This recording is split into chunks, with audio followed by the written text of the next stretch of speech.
আসসালামু আলাইকুম। আমি এখন যেটা খাচ্ছি সেটা হচ্ছে পেয়ারা ঝালা। সেটা খাচ্ছি হলো কি কচুর পাতায়।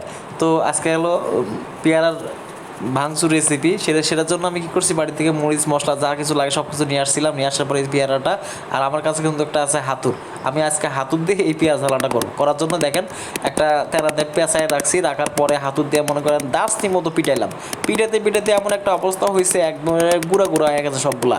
আর ওর মধ্যে যে মরিচগুলো দিতাম তার আরও ভালো হতো। তো প্রথম খাইতেছি তো, আর এত সুস্বাদ যে লাগবে আমি বুঝতেই পারি নাই। তবে এরপরে দেখেন বের করলাম, কাগজ দিয়ে পেঁচা রাখছিলাম যাতে নষ্ট না হয়। তো মাসাল্লাহ এমন একটা সুন্দর হয়েছে, খাইতে যেমন মজা লাগলো, দেখেন কি একটা অবস্থা।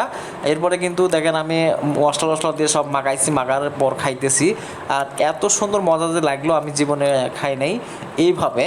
তো আজকে খাইলাম, অনেক ভালো লাগলো। তো পরবর্তীতে ভাবতেছি যে এরকম করে আরও কিছু খাবো, যেমন আম আছে, জাম আছে, তো আরও পেয়ারা আছে, পেয়ারাও খাবো ইনশাল্লাহ। আসসালামু আলাইকুম।